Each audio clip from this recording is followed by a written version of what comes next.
Hi, this is the official podcast of the WCD. That's the World Congress of Dermatology, which will be held next in Singapore in 2023. I am Dr Yew Yik Weng from the National Skin Centre of Singapore, and I will be your host for this podcast. You can listen to us on Apple Podcasts, Spotify, Pocket Casts, and wherever else you get your podcasts. In this podcast, I'll bring on dermatologists and skin researchers from all over the world to talk about all things dermatology. And today I have my resident co-host Sashen back to talk about a derm topic of interest. Sashen, what do you have for us today? Hi Etienne, great to be back here today. So today it's a topic that I hold very dear in my heart, and that is empowering patients. Now specifically I thought we could look at empowering patients to use sun protective behaviour. Wow, that's quite interesting. In what way?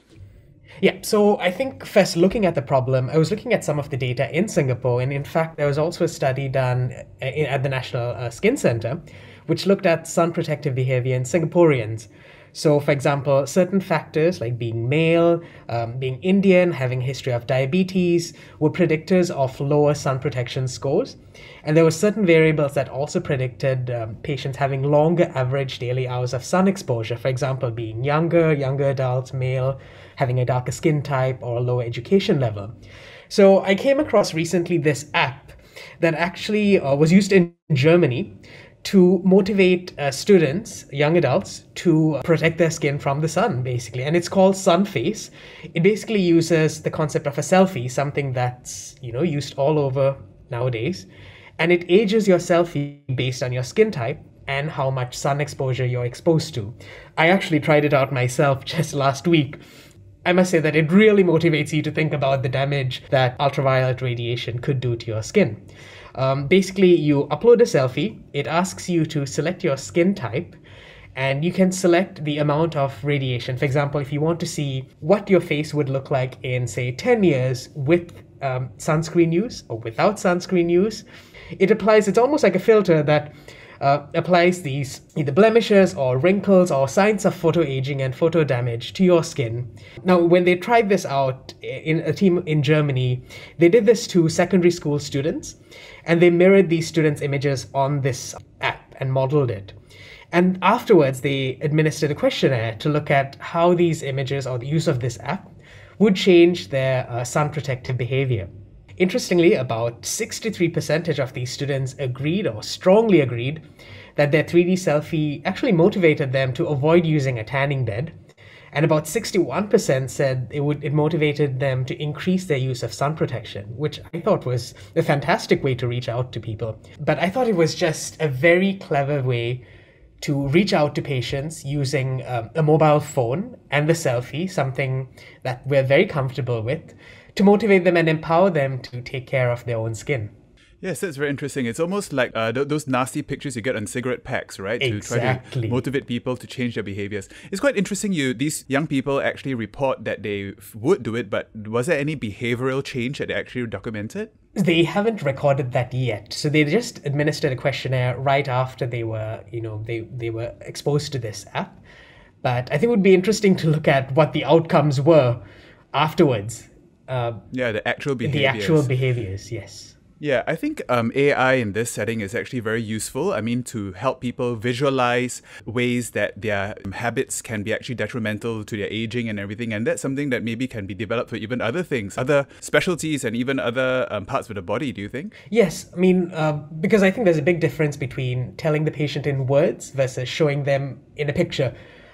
There's a picture speaks 1,000 words. Now, very often in clinic, we tell, for example, eczema patients that it's important to moisturize, even though you may not see an immediate effect. It does help with the skin's barrier function or help them get their eczema better. If there was, for example, a way to show them how much their skin would improve if, say, moisturizer was used or if a topical steroid was used, I feel that would also help us empower these patients to use their medications. Yeah, so do you think any of these apps will be used in the clinic? Have you tried? I have not tried this yet because I've only used this app with myself. It was actually one of my friends, another registrar, who told me about this app. It would be cool to first try it out with some of my peers, some other doctors, to see what they feel about it.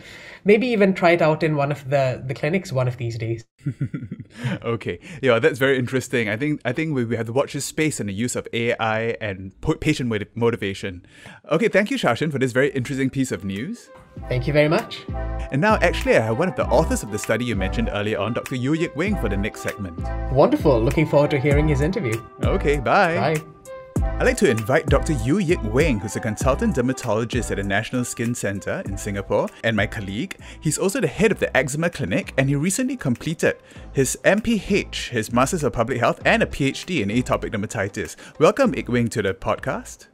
Hi everyone. Nice to invite me over here.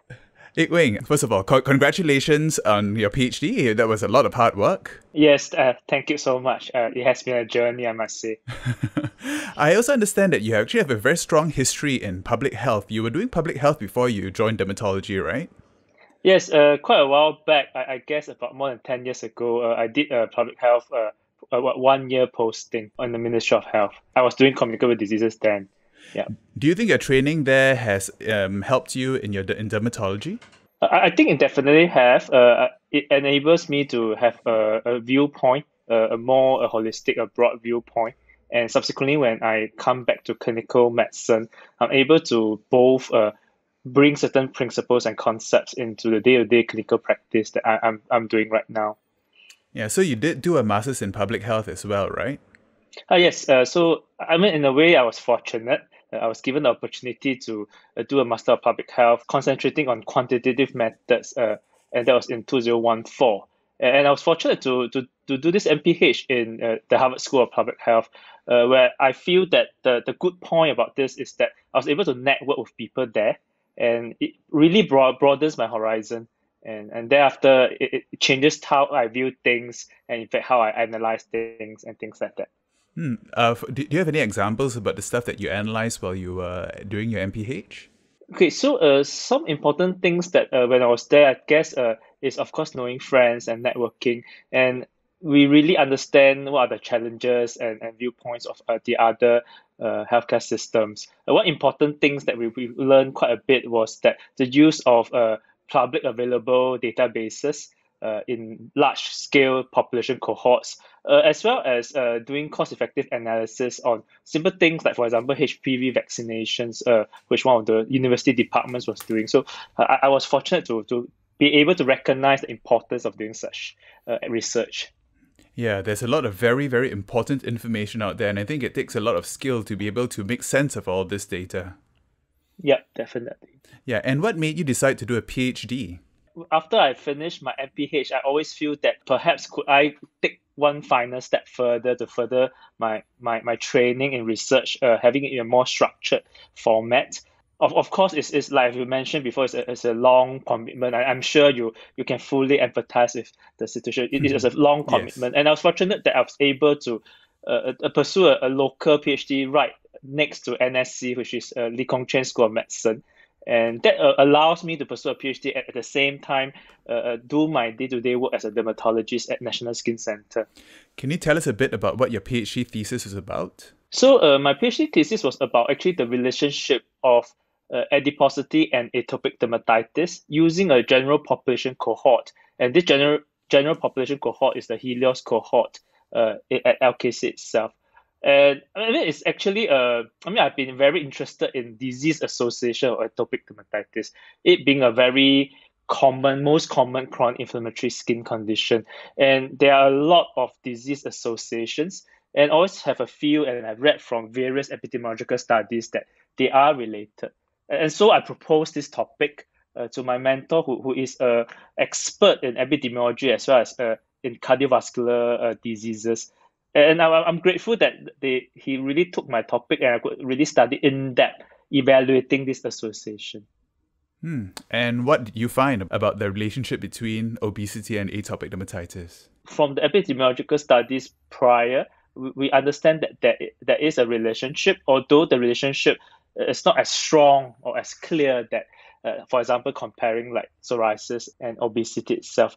In this particular PhD, we look at different aspects. We look at the genetic risk factors aspects. We looked at the skin physiology among obese participants. We also look at skin microbiome as well as serum proteomics. So from the PhD itself, we noticed that certain genetic risk factors for obesity are also related to atopic dermatitis. And in obese participants, we noticed that they have increased transepidermal water loss as well as a decreased skin surface moisture. And most importantly, we also noted characteristic skin microbiome changes in the obese participants over the moist sites. So these are just a beginning, as the PhD actually generates certain info that's just the beginning. And I'm also looking forward to evaluating some of these early findings, and hopefully we can lead to something better understanding of the pathophysiology of atopic dermatitis. That's super interesting. And right now, you're also the head of the eczema clinic in NSC. What are the main challenges you find in treating eczema these days? I mean, eczema is the most common skin condition, and I myself have eczema as well. Eczema patient often suffers from itch and pain, and sometimes it appears on eczema can be on cosmetically obvious body sites, and actually it can lead to low self-esteem and have caused a major burden on psychological health.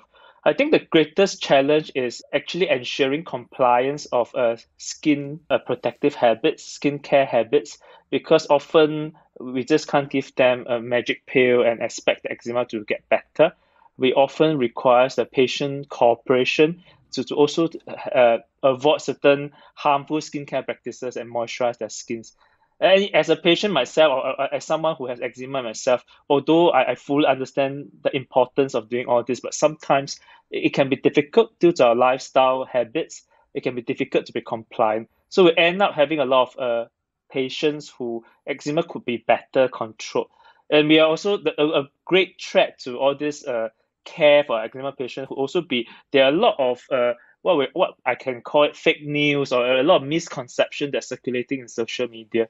For example, things like they are afraid of topical steroids phobia. They're afraid of, sometimes I even recently heard that some patients are very afraid of using moisturizer. They think using moisturizer will harm the eczema skin. So these are often some of the challenges we face in trying to persuade all these patients to actually clear up their misconception and to be compliant with that treatment. Yeah. Yes, I really do think that science communication and getting our patients the right information is very important, which is one of the reasons why I started this podcast also. Yeah, it's a meaningful project. I really like your podcast. Thank you. So you have a very interesting career trajectory in dermatology. What advice do you have for dermatology trainees who are interested in research? I think it's important, first of all, I've always mentioned that if you are interested in research, always, first of all, find something that you really like and enjoy doing. That's a good start point. Finding good mentors are important. So observe what your seniors or those that have gone before you, what have they tried.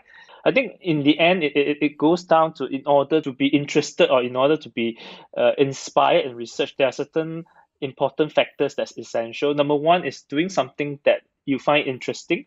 Number two, doing something that you probably might be good at, and doing something that is in needs, that is in demand, that can answer or address research gaps that's in the society. Now, if all these three could align, then I think you would have a good, fruitful research career. But the most important baseline is that you must be interested in what you are doing. So I think that's my advice for that. Definitely, because you're looking for this in the long run, and it has to be sustainable. Yes, definitely. Yeah. Okay. Well, thank you so much, Yik Weng, for coming on my podcast. It was really interesting talking to you in this setting. Thank you, Etienne. Thanks for inviting me over. All right. Thank you. Bye. Thank you. Bye. And that was the official podcast of the WCD. Don't forget to follow us on all our socials on Facebook, Instagram at WCD 2023 Singapore, and check out our WCD website, wcd2023singapore.org, for more updates and content on the WCD. And until next time, stay safe and use sunblock.